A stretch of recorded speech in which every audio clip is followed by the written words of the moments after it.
to that. Well, I was just going to comment on Mystic Mike. Oh, go on. Well, just you sat down. What was it? Yesterday lunchtime. Yesterday lunchtime. You thought, well, is it going to work? Probably not. Can't see how this is actually going to work in practice. And then Mystic Mike comes good because front page of the Times, of course, migrants can now use human rights laws to evade deportation. Yeah. And if they throw their passport over the side of the boat and they've got no way of identifying exactly how old they are, they can claim to be under 18 and they can evade. And they can evade it. Well, I'd like to say, I've got a piece in the Sun today on page 10, and without wishing to blow my own trumpet, this is my favourite paragraph. It's the third paragraph from the end. Of all the harebrained schemes to smash the gangs, stop the boats, fix the system and secure our borders, yes, Sir Keir Starmer has promised to do all four, this is perhaps the worst of all. And it is. It turns out that it actually is the worst idea they've ever had, which is quite a thing. But this was the deal. This was the deal struck with the French President Emmanuel Macron, and it's unworkable. And they may be able to do it initially, right? Because what is it, 50 migrants, something like 50 migrants a week, right? It's nothing compared to the scale of the problem we face. It's 1/17th, isn't it, of the numbers coming? Yeah, right. But the whole point is that this was a pilot scheme. We were told. The Prime Minister stood there and said, well, look, if this goes well, then we can expand the scheme. Yeah.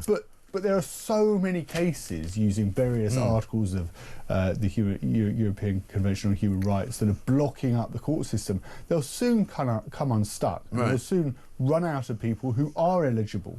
And it's also worth remembering that within all of this, it's a one-in, one-out scheme. Right. So if we send somebody back, we've got to take somebody in. Well, these are the questions I was asking in the piece that appears in the paper today. You know, because yesterday when Yvette Cooper appeared on various, different television channels, not this one, I hasten to add, there was no explanation of exactly how these people were going to be detained. You know, she described them as going to be detained quickly. And you go, well, what does that mean? Does that mean you're detaining them as they come off the boat? Yeah. Does it mean you're going to detain them after you send them to a hotel? What's defined quickly? And then they would be deported within weeks. And you kind of go, OK, so your original plan, which was to take people off boats, detain them immediately and send them straight back, is clearly not going to work. No. And it's not going to happen. And then it turns out that many of them will be able to actually delay their deportation because they can hire a lawyer, presumably at taxpayers' expense, to make sure that they can stay. Yeah. So nothing's actually changed. No, and it's worth... So one in, one out doesn't matter. It's worth also remembering the protests aren't... we see the pictures on our television screens, we see the pictures on social media, we see the pictures in our newspapers of people arriving in these dinghies. Yeah. But people, the general public who are infuriated, your listeners who are infuriated by this, aren't at the cliffs of Dover going, look, there's a boat of people arriving. They're at the hotels saying, hang on a moment, what's happened? We've got a problem with our community here, or there isn't enough space in... those are their concerns. Yeah, absolutely. Right? We saw what happened. Or somebody from inside of the hotel has committed a sex crime against a child. And there's we saw that up in Epping, and obviously that's a live case at the moment, so we can't comment on it. But that's where the pinch point is. Yeah. And this scheme, if you're saying, okay, well, we've sent somebody back to France, we've now got to accept somebody in who hasn't come across the channel as part of the wider EU scheme to distribute migrants who've arrived from North Africa and from other parts of the world like Afghanistan into the European Union. So and that they will be still contributing to the numbers at hotels from Epping all the way up to the north of England and beyond. Exactly, and that is the problem, and that there is no sense that there's a control being put upon the flow. So the flow continues, the numbers continue to grow, and even if the one in, one out scheme did work, as somebody explained yesterday, who rang in with a voice note, if you get 50,000 coming in and you send 50,000 back, they then give you another 50,000. It's still, the net result is you've got 50,000 more people. Precisely. So it's not a clampdown on immigration, it's a sort of a finessing of immigration to the point where you say, well, now we're only inviting people in, by the way, who can now apply online in France to come here. So my contention in the piece in the Sun is that it will actually encourage more people to come to France, because they will know that if they apply online, there's a pretty good chance they'll get in. Yeah. And they'll get in legally. Yes. And presumably they won't even have to come on a small boat, they can just get on a plane. Yes. It's insane. It's totally insane. And they still haven't explained how it is that they're going to deport these people once they decide to deport them. How are they sending them back to France? They don't say. Are they going back on a boat? Are the Border Force taking them? Are an ally taking them? Are they going on a Eurostar? Are they getting on a plane? Nobody knows. And the government doesn't seem to know. And the other thing is that Emmanuel Macron, you know, as he stood there and he said, well, we've seen the problem in northern parts of France, places like Calais. We've seen those problems right across the United Kingdom, by the way. He's not actually necessarily going to take the hit on this. He's going to pass it on to countries like Spain or Greece or Italy, because, of course, these were the countries into which these people first arrived, and they have an agreement in the European Union. They can send them back there, and that will cause a huge... You know, that's going to cause a huge... And they may well refuse. Yes. And then what happens? Well, that's the problem. The European Union is not keen on this returns policy at all. Let's have a look at what Keir Starmer put out on his Twitter account last night on the returns to France.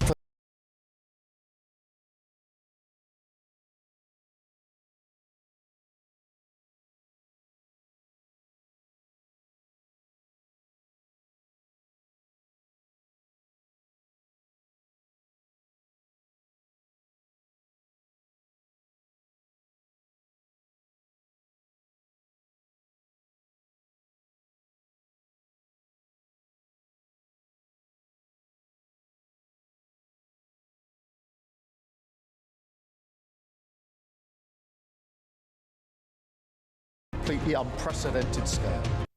What's he talking about? You know, nobody wants more people to come in, first of all, right? So that's his first mistake. The idea that he says we're going to get different individuals to come in, oh, great. So another 50,000 people that we don't know from another country who might be bringing relatives with them to do what? I don't know. Go on, benefits. Their nationwide crackdown on illegal working. What was that? That was when the Sun did the story. That was when they went round to one hotel and lifted a couple of guys with bikes, and then arranged a meeting, and then got a junior minister in the Home Office to arrange a meeting with Deliveroo and a couple of other delivery companies. And say, a week wag later, your finger at them and go, you can't be doing this. You and know. then that nationwide crackdown where they're going to share information about migrant hotels with the delivery companies. Surely you must have noticed that, you know, now the nationwide crackdown has resulted in all the Deliveroo bikes now being driven by white people. No, actually, sorry. It's the whole thing is a joke, and it's a pathetic, useless, expensive joke, because it also means that we're going to be bringing more people into the country, adding to the population, adding to the welfare bill, because they're encouraging families to come. And as I said, if people now can apply online to get into Britain legally, what do you think is going to happen? Do you think less people are going to try, or more people are going to try? It's obvious, right? More people are going to try. And, you know, this idea that they're all going to be documented. So if you've got a family of 4 from Eritrea who have suddenly, you know, fled their way across North Africa into Spain or into Italy and worked their way across Europe through Germany, through Switzerland, into France, how are you going to document these people? You don't know who they are. No. They can tell you anything. I'll tell you what we've got is an amazing piece of footage from Spain, actually, and this is where people are watching, and this is an extraordinary piece of video. Imagine being on holiday, sitting there with your family, kids, you know, digging in the sand, pina colada in hand, you know, a couple of cervezas for the grandparents, you know, and then suddenly you look out and you see this as you're sitting at the beach. Hey.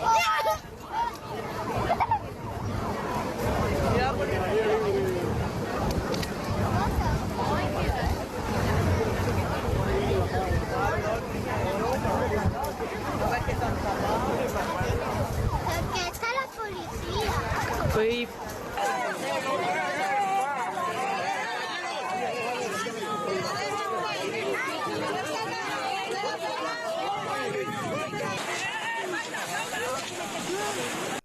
This is, I know it sounds mad, this is the kind of thing that's happening. Look, they're trying to catch this guy as he's running up the beach.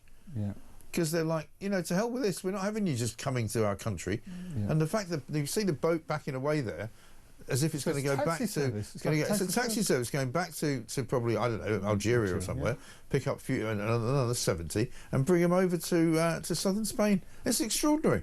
Yeah. I don't think we've ever seen anything like this. That sort of brazen. This brazen, I mean, I remember over the course of the last few years we've seen boats pitching up in Spain and people running off into the distance.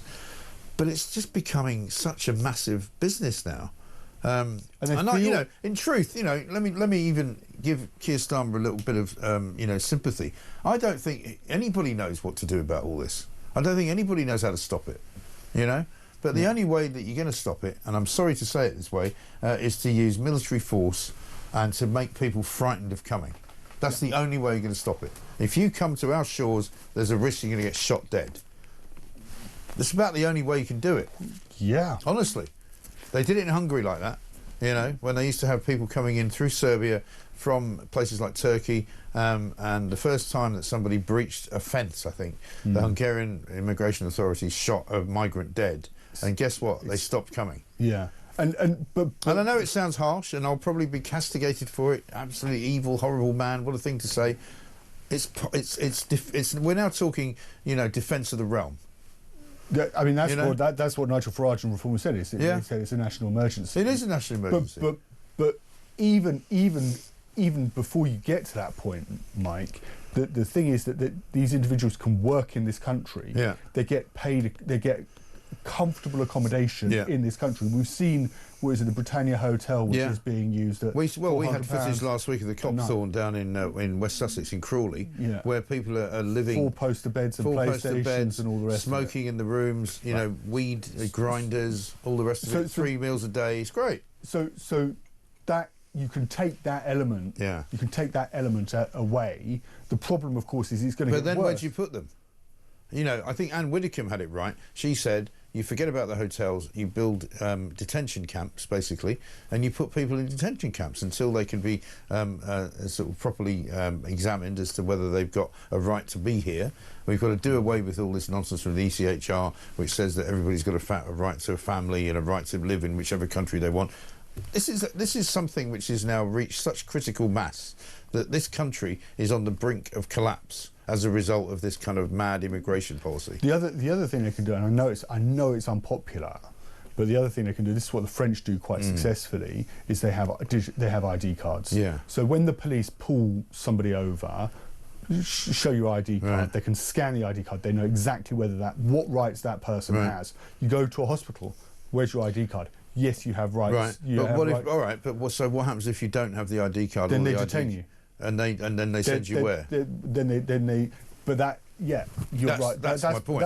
That's another part of the problem. That's another part of the problem. It's all very well to say, all right, we know who you are. However, if you don't have the right to be there and you don't have the right to the services that you're accessing, you know, how do you get sent out of the country? And at the moment, again, as I said, there's no apparent plan for Yvette Cooper's, you know, deportation scheme to work. How are we sending these people back to France? Nobody knows, and they won't say. And the other thing is that, and Boris Johnson, I know, has commented on it. It's in the Mail this morning that Trump's now sending people to Rwanda. That was another huge. That was another huge part of it. Yeah. Now that might only be a small scheme, but if you could set up multiple versions of the Rwanda scheme, then you could end up in a situation where actually I think from what I've seen, you need to get to you only get to the deterrent effect when you get to when it gets to about 8 in 10. 8 in 10 are deported back, right? So I think Rwanda was something like 250. Well, look at what Donald Trump's done. Scheme. Trump has managed to put the fear of God into people, whether or not, and I was talking to somebody about this yesterday, and they said, but a lot of what Trump says, I think it was Dan Hodges, doesn't actually happen, but his rhetoric is that if you come to America and you're not welcome here, we will send you straight back and you will never come in again. Or you go to alligator Alcatraz, and so the sort of the fear of that has meant that people have stopped coming. So that when he was in Turnberry, he was able to say to Starmer, how many people came into the US last month illegally? None. Not one. Because they didn't. Because they're frightened, and you've got to frighten them. I'm sorry, you know, it's the only thing that people understand at the end of the day: fear. If you fear what might happen to you, you won't do it. But if you don't fear it, of course you're going to do it. It's 6:20. We've got loads to talk about. Theo Usherwood is here. If these human rights lawyers, says Carl, weren't being paid by the public purse, they wouldn't be there. That would help to halt the flow of these foreigners. Yes. And Dean says, surely the European Court of Human Rights is misnamed. After all, it certainly seems to totally ignore the human rights of the British and European people. Says Dean from Dagenham. Yeah, absolutely right. Listen, keep those calls coming in. We haven't even started on Rachel Reeves yet because she's back in the news. Let's get Andy on the French deal. Morning, Mike. Morning, Theo. Andy from Birmingham. Just stuck in traffic forever on the M6 again. Bloody hell, why do I bother? I read I was on social media yesterday, and John Renton kept on urging everybody, read it first, read it before you comment on it. This immigration, this pilot scheme, as they're saying. Well, I've read it, and it's quite possibly the worst thing I've ever read. Net migration's not going to go down at all. And we're paying for everything, apparently. We're paying to get them from France. We're paying to take them back, if we do take them back. It's just a fluff again. There's no will in this government whatsoever to stop this. You could stop it within weeks if you want. Well, if Donald Trump could stop it, and ours is a minute scale compared to his, it's just kicking the can down the road. And the Home Secretary is a disgrace yesterday. Absolute disgrace. Anyway, it's a nice day, mate, so let's enjoy. See you later, bud. Andy, thanks very much indeed. How can you be in a traffic jam at 6:20 in the morning in Birmingham on the M6? I mean, crikey, poor old Andy. And he's right, you know, we'll play the clip later on in the hour. Yvette Cooper yesterday, they just waffle on and say what they think we want to hear. But they're not prepared. They're not prepared to take, and this is going to be the painful bit of it. They are not prepared to take the difficult decisions. No. There is a way out of it, but you have to be prepared to say to the, you know, we are leaving the European Convention on Human Rights. We're prepared just to put that to one side. And there will be no appeal process. If you come here illegally, you will not have the right to a lawyer. You will not have the right to argue your case in court. You will be put straight on a plane and you will be sent back to France forthwith. Not quickly, not soon, not in a week, not in a few weeks, which is what they've been saying, you know, straight away. Anyway, listen, we'll come back, because we were going to start talking about Rachel Reeves, but we haven't got there yet. Theo Usherwood has derailed me. No, it's fine. It's perfectly fine. Of course, I couldn't big up myself in the sun, but you've done a very good job of it. 23 minutes past 6, back after this.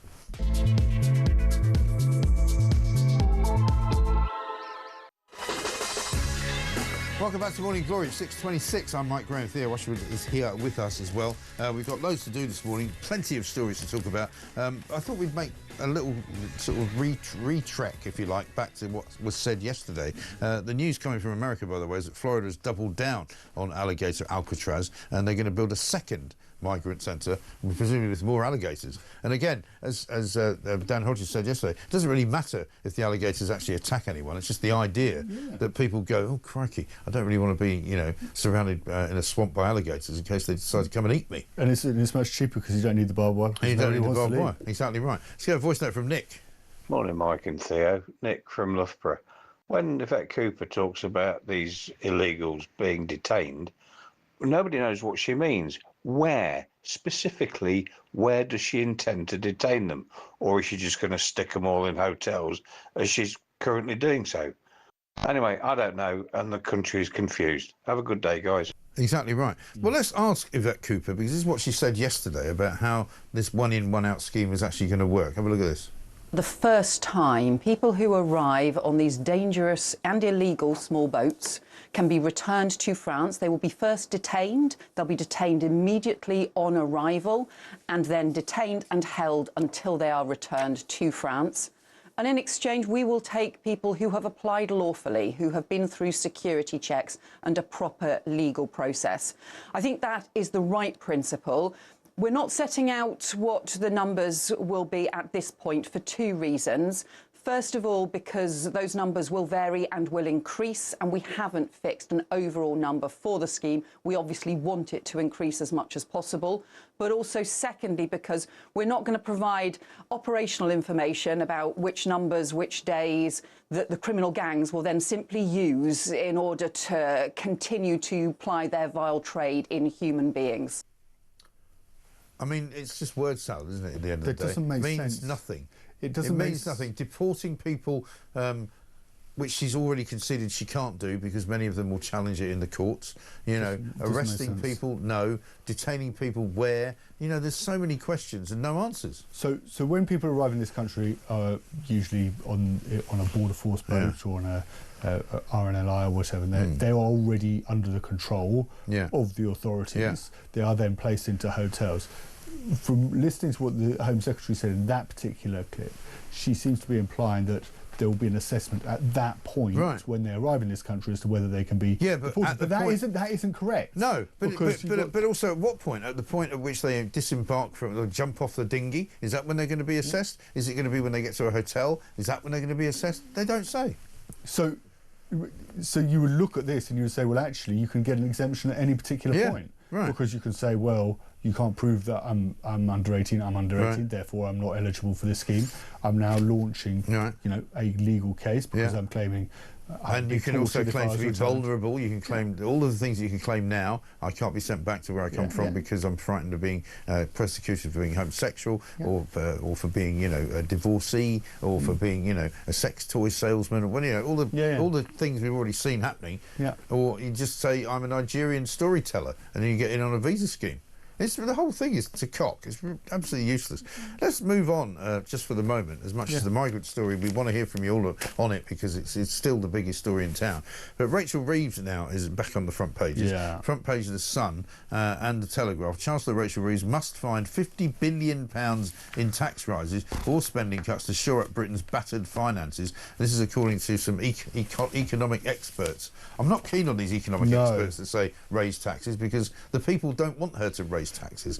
Find some other way. So this is a report out from the National Institute of Economic and Social Research, which is actually quite sort of right-leaning. It's not quite the same as the Institute for Fiscal Studies. It's more on the right. Yeah. I don't know if they're advocating increasing taxes, but they're saying that there is a black hole of. They're saying there's no choice. There's no choice, right? And one of the reasons there's no choice, Mike, is because the Chancellor's ruled out cutting spending. Yeah. She can't cut spending because her backbenchers won't allow it. Right. She tried to cut it by £5 billion a year on welfare. But even that was a sort of a pithy attempt because it wasn't really about cutting spending, was it? It was about not spending more in the future. Yeah. It was about not spending an extra £5 billion, But in the sums baked in to try and save the money over the course of Parliament, she balked. She couldn't do it because the backbenchers wouldn't allow her to do it. Right. And she's got these ironclad fiscal rules, which means that we can't borrow for day-to-day spending. That's in order to keep the money men and women in the City of London happy, so they don't have a complete revolt and we end up with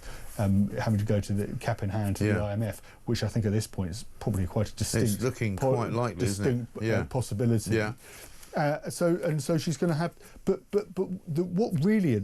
what I think infuriate your listeners about this is that last autumn when she increased taxes by £40 billion, they promised, Keir Starmer promised, they wouldn't come back with a budget like that again. No, exactly. They wouldn't. Yes, there may be tax rises in the future, but they wouldn't increase taxes like that again. This is going to be even worse. Well, exactly right. Because they can't stick to anything, right? They say one thing and they do another. Let's have a look at what Rachel Reeves said back in July about tax rises.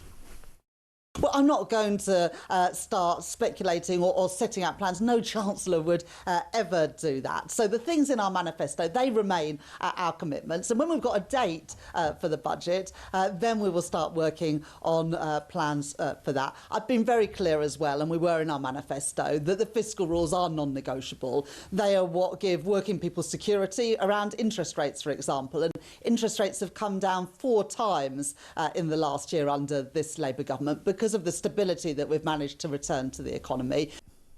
I mean, is she literally taking the mickey out of the country now? Because she's doing that thing where she smiles, and if you smile when you're talking, it makes it all so much better. I'd forgotten how useless she is. I'd literally forgotten. Watching her again, you just kind of go, what's wrong with you? But we're here because of those choices. We're in a doom loop. We are. So we raise taxes. It's not even a loop anymore. It's just a spiral straight down, into the floor. But by increasing taxes, we hit business confidence. They're not investing. They're not taking people on. They're cutting back on costs. That's making it therefore. Story today says 1,000 pubs have shut since her budget in November.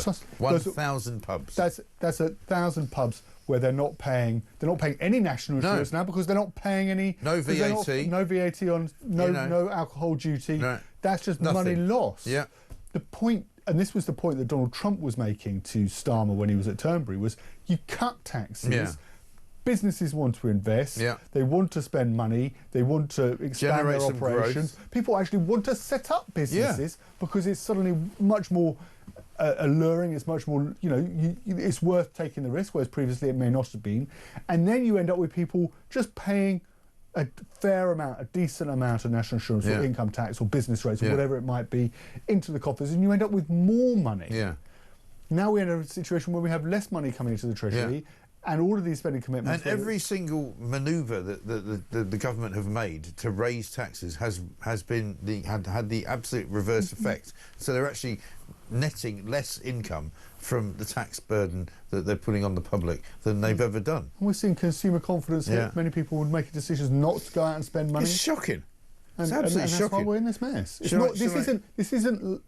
It's not an accident. Don't let anybody. No. Don't listen to that and think. No. Nobody should listen to that and think, oh, they're doing really well, and it just hasn't gone quite to plan. Listen to what she said. That was a mistake. She literally just said in that interview in July, you know, the stability in the economy has been created by us, and we've brought interest rates down 4 times. One, nothing to do with the government. The interest rates have come down, and the economy's not stable. No. So again, more lies. Maybe we should remind ourselves of why Rachel Reeves was chosen for the job. It will also be the first budget delivered by a woman ever.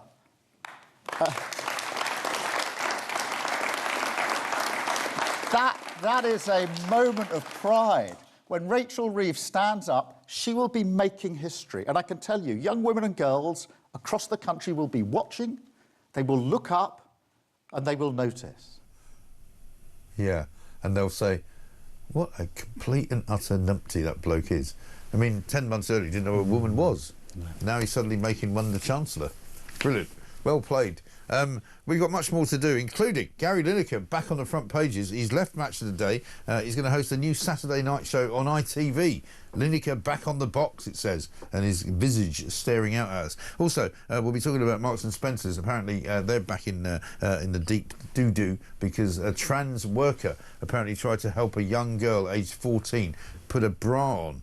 And lots of people are not happy about that, including J.K. Rowling. Also, civil service sickness rates are soaring. They're not coming back to work. And Angela Rayner's war with Jeremy Corbyn over allotment. That's a bit weird. 6:36.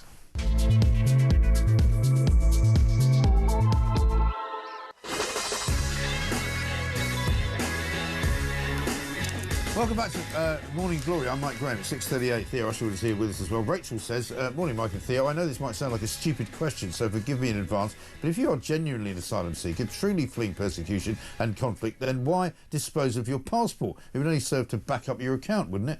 Well, yeah, I think so. I think, you know, if it's one thing to say I never had a passport, I basically, you know, fled from my country with the clothes that I'm wearing and the shoes that I could manage to grab out of the box on the way out, and I don't have my passport because I couldn't find it. That's one thing. But most of the people we know have actually chucked their passport into the water with their phones. Let's get a voice note from Phil. Phil here from the northwest of England.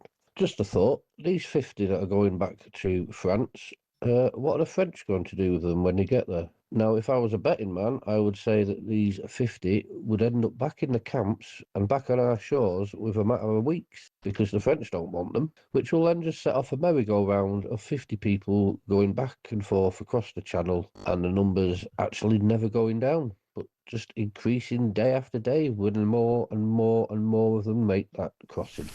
Well, this is the thing. I mean, one of the things, again, that I say in my piece in The Sun is that by telling people they can now apply to come here legally, regardless of what their circumstances are, regardless of where they've come from, as long as they've got proof of identity and perhaps some kind of link to the country, then more people are going to come. So it's actually going to encourage people to come to this country in even greater numbers, isn't it? There's just another point just to add to what Phil was saying as part of this scheme, is that they will be...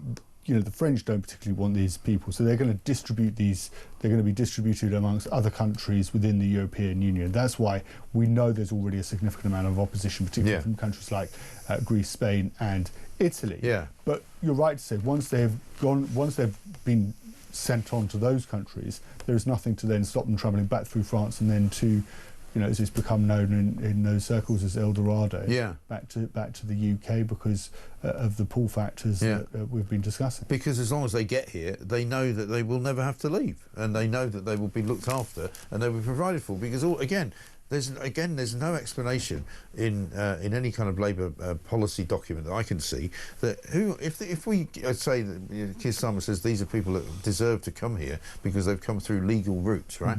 When they get here, how are they going to live? Are they going to be supported by the taxpayer? Are they going to be given a home? Are they going to be put in a hotel? Are they going to be put in some kind of migrant camp? How exactly are they going to have the ability to eat? Are they, going to be subsidised? Are they going to be given money? You know what I mean? It's just like it's completely. You think that at some point, once those people have arrived in this country, that they would in fairly short order receive leave to remain in this country, yes, but even if it's temporary, and that will enable them to work. But they'll also, if they can't find work, they'll be on benefits. Yes. Yes, I'm not disputing you. I mean, they should find work. A condition of them coming here should be that you find work and that you have work and you don't get benefits for 5 years or something like that. But that's not what they're saying.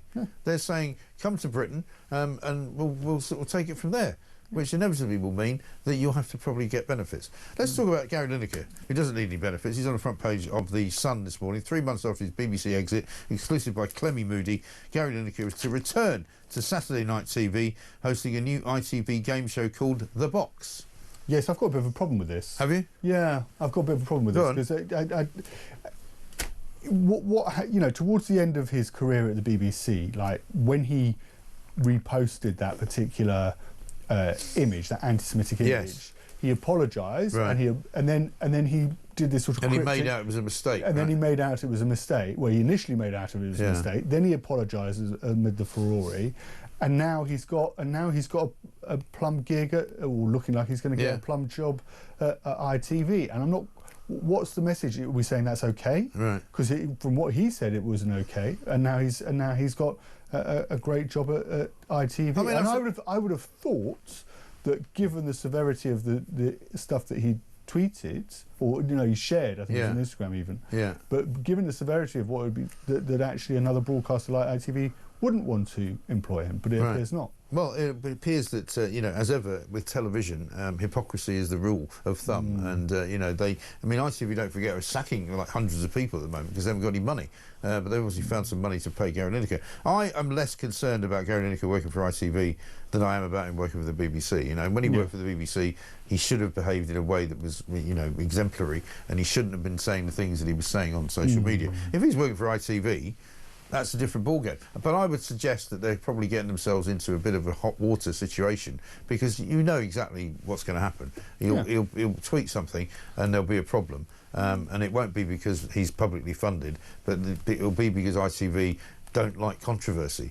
Yeah, because they've shied away from it for years. But if they're giving him this box program that he wants to, that they want him to 12 present. celebrities are going to be put in boxes and given daring challenges. Sounds awful. But it's not my cup of tea. Absolutely but awful. He's going to, ITV need to accept he's going to be, a major, given his status, he's going to be a major face of their channel. And to your point, what happens when the next round of tweets or misses or social media posts come about? I know, that'll be interesting. And then otherwise, just in the world of TV, anti-Semitic incidents have hit a 6-month high, a day after punk duo Bob Dylan's controversial Glastonbury gig. This is on page 16 of The Sun. A total of 26 people were reported after rapper Bobby Dylan chanted death, death to the IDF during his set at Glastonbury. Nothing seems to have happened about this, right? I'm not even sure if he's been questioned by the police. Tim Davie seems to have dodged another bullet and still remains as chief of the BBC, even though he was the guy that actually said that the set, which was incredibly offensive and anti-Semitic, should be streamed live. The BBC don't seem to have sacked anybody for it. I think they've sort of shuffled around a few of the deck chairs of the Titanic and moved a couple of people from live music coverage. But basically he hasn't been arrested. He hasn't been charged with anything. Incitement of violence. There's a woman called Lucy Connolly sitting in a prison cell, having put a tweet out. Which was taken down after 3 hours. This guy broadcast to the world practically, death to the IDF, and he's still walking around. Yeah, how does that work? I don't know. I don't know. But if you think back, Mike, to, you know, it got lost. Everybody was talking about ITV and some dimwit's decision to broadcast this, to live stream this particular part of the concert with these anti-Semitic chants, right? They made that decision to do it. But what got lost was that this was a man who stood up on stage and was making death chants to tens of thousands of people, and plus the people watching it live, and all of the people, and that has an effect, because that acts, if those idiots are watching that and think, oh wow, look at him, wow, he's so death to the IDF, what a great guy, that's going to translate into anti-Jewish hatred. Actual harm. And people getting hurt, and people being attacked or abused in the street. It's not a zero-sum game. It doesn't just disappear into the ether. No. And the police are saying, well, you know, say inquiries are continuing in relation to the comments. They should be taking a really hard line. Which inquiries exactly are they? Why? When it happened at the end of June? It's nearly 6 weeks on. Let's cut to the Glastonbury Police Department, where they're all sitting there going, all right, how's it going then? There's a bloke over there who's grown a thorn. It's a bit bigger than it ought to be, you know, but it's some kind of... Joseph. This is my favourite impression of all your impressions. Joseph of Arimathea was here, you know, a few years ago, and we didn't arrest him because he was walking on water and all that. And you go, what are you doing? What's the inquiry? Yeah. There he is on stage saying death to the IDF, inciting violence. Why have you not arrested him? Well, it's a bit quiet today. We haven't got anybody in, you know. What's going on? Well, they're scared. They're scared. Why? What are they scared of? They don't want to inflame. They don't want to arrest anyone. Tensions. They're the police. You know what I mean? It's like ridiculous. They don't want it. I don't know. That would be the only assumption. Either that, or they're literally, as you, I think, insinuating, a bunch of country bumpkins sitting in a cornfield twiddling their thumbs because they've never come across any criminal arresting case. people for making crop circles around the Glastonbury tour. You know. Never mind this guy. Maggie says this. This one in, one out isn't going to work. We're going to import most of Afghanistan, Eritrea, Sudan, etc. Our country will change beyond recognition. Where will they all live? I give in. It's a very good point. You know, we keep it, you know, whatever this one in, one out bollocks is, I'm sorry, I'm going to say it. My apologies for this early in the morning. The point is that there's more people coming in. There's nowhere for them to live. There's nowhere for them to go. No. There's no space anymore. We haven't got any bandwidth. We can't take any more people in. Starmer's answer to that is, let's bring some more people in. Yeah. Right? Just ridiculous. Let's get a voice note from Phil. No? We've done Phil. Oh, sorry. My apologies. I'll tell you what, we'll take a break. We'll come back after this.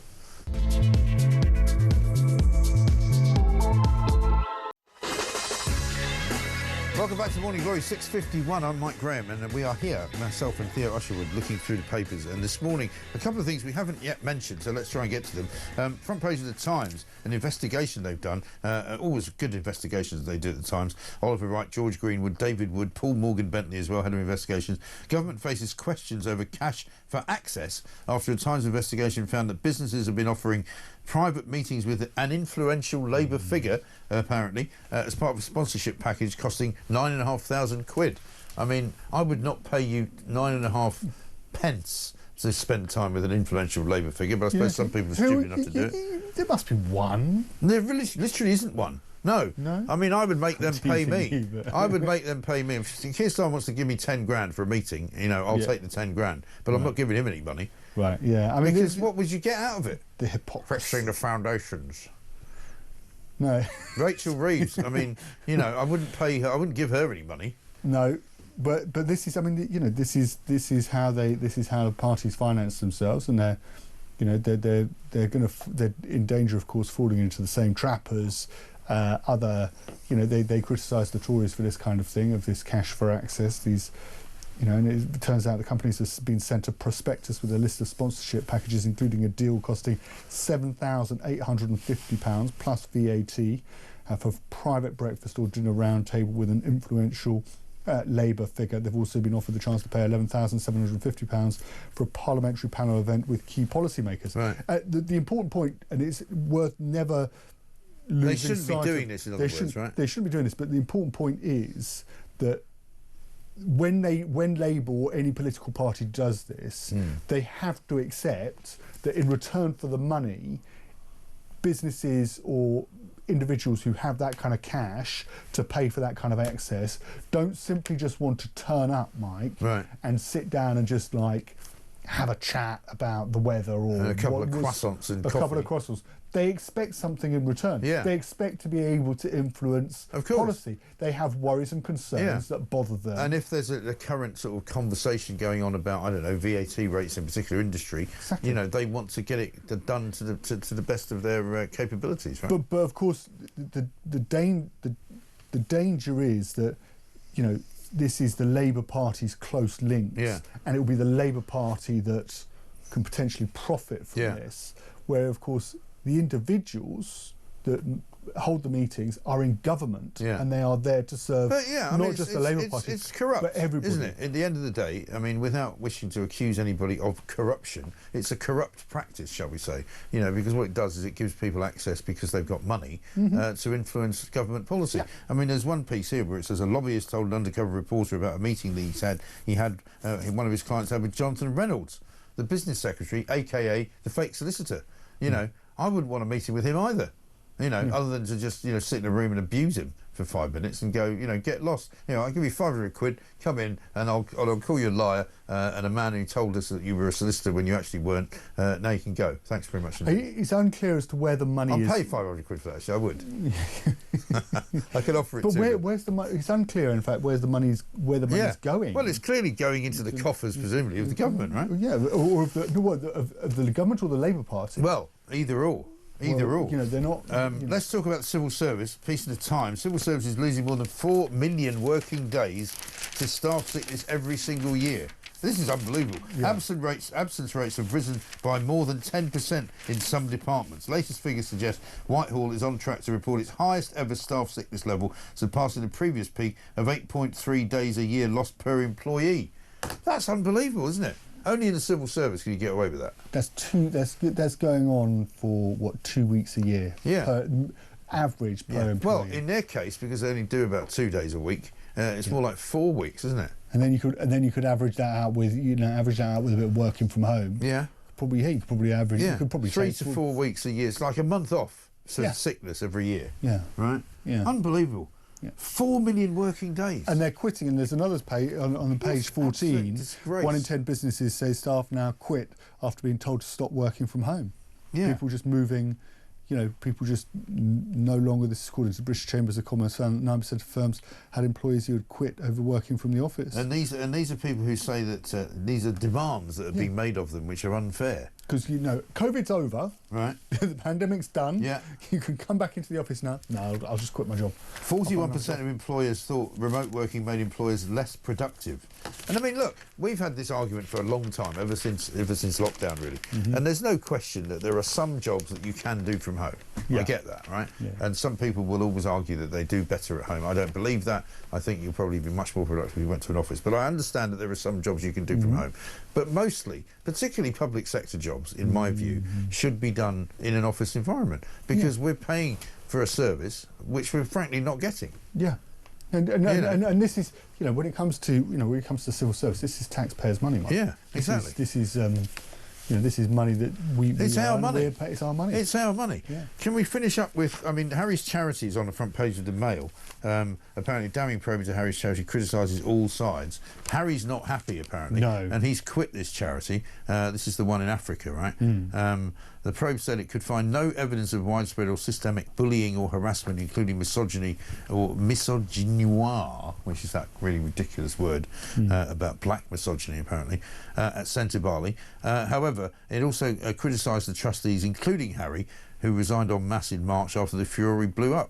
So, once again, it's more bad news for Harry, isn't it? It's bad news for Harry. I mean, as a source close to Harry has told The Times, he's basically devastated that the chair has been allowed to succeed with a hostile takeover of the charity. I mean, the charity's done. And charity's finished. It's finished, and it's sad because this was set up, you know, by Prince. It was Harry, meant to be in the memory of his mother, wasn't it? In memory of his mother, to help help children in Africa, and it seems to have certainly it's collapsed. He's ruined it, as he's ruined everything else in his life. One final one. Broken Britain strikes again. Page 17 of the Mail. This is yesterday at Heathrow. Yeah. Queues and queues and queues of traffic and people, because apparently that tunnel, which everybody knows that you go through after you see that big plane, sort of model plane outside. What could go wrong with a tunnel? They say a technical fault. How do you have a technical fault in a tunnel? I don't know. Well, you've got to turn on some lights. Yeah.